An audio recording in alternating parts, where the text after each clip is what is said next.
Now, Chief Meteorologist Scott Dorval with the On Your Side forecast. All right, let's take a look at those numbers today across the nation. Yeah, a little bit on the cold side.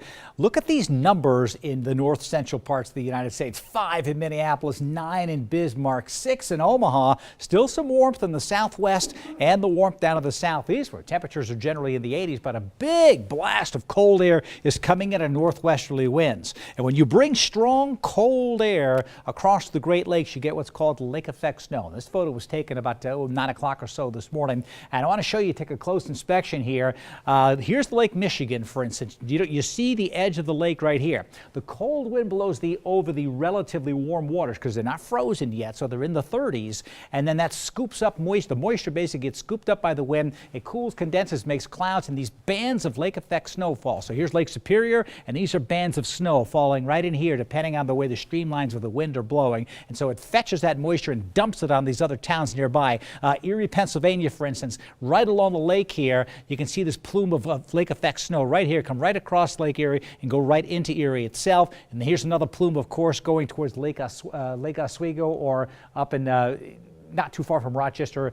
These locations getting these bands of snow coming through. You can have heavy snow in one location and no snow at all in the next location, so some cities will miss it. You can literally drive 5 miles or literally drive 100 yards and go from 2 inches of snow to 10 inches of snow. And in some of these bands, they're just measuring snow by the feet. And it will continue as long as this cold air continues. And because of the locked-in weather pattern we've had, the wind direction has been the same. And that's why the snow continues to fall. These bands can shift back and forth depending on the direction of the wind. But everything has been so consistent. That's why they're getting all that heavy snow back around the lakes. And while we're having some very consistent weather here. Starting to change a little bit. Moisture's heading on in, and it will start here in the Central Mountains during the afternoon and evening tomorrow, especially. But another kind of foggy night tonight. The Toyota Dealers Tower Cam network shows that we've got the lower visibilities in some locations. Temperatures still cold, as I mentioned, a little icy out there. Secondary roadways still have all those slick spots out there. A lot of them are noticeable, but there's a lot of black ice out there as well. The places that will water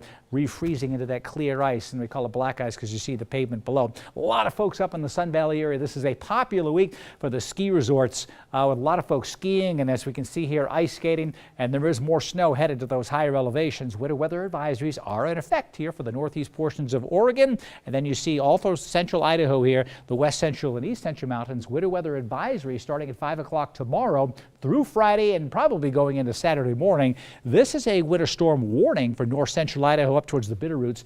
This is where the real heavy snow will fall. Still very heavy snow here, the northern half of Valley County, and it could drop off significantly to the south. So Bogus Basin may not get a tremendous amount. I don't think they'll get a tremendous amount of snow out of this. I think they will get snow, but the real heavy amounts are going to be further to the north. So big ridge of high pressure. It's actually kind of surging to the north a little bit here. Milder weather is coming on in, and this plume of moisture coming straight out of the tropics is running into the cold air and running over that cold air, and that's what's going to cause the snow to fall. So here's the very latest Futurecast now. We put this into motion to 3 o'clock tomorrow afternoon. Snow showers start up at Brundage Resort. McCall might start to see some snow showers here. And then very quickly between 3 and 9, you can see the huge change coming in here with all that heavy snow.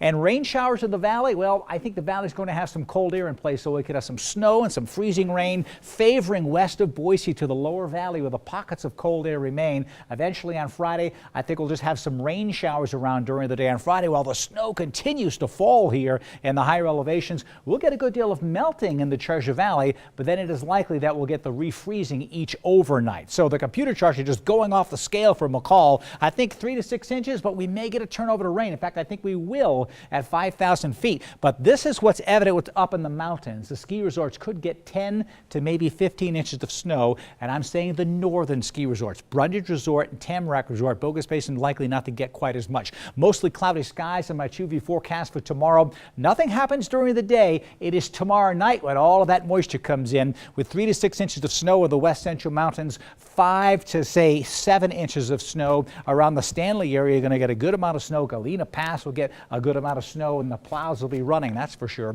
We have a chance with some icy spots on Friday morning, probably not in Boise, but let's just assume we will. But notice the 40 in the afternoon on Friday, and on Saturday, lots of melting coming in each afternoon. We'll still have the icy around in the morning, but could be good snow up in central Idaho. Having lived in Western Michigan, I know lake effect snow. And it's like this deep now. And it just comes in and it just stays. 50 inches of snow in 48 hours. It's interesting what you said. You go literally across the street and there might be this. Oh yeah, much of the a difference. It's Yeah, like on you're your walking neighbor's into car. fog, but you're walking into heavy, heavy snow. Yeah. Well, let's talk more Yeah. about that.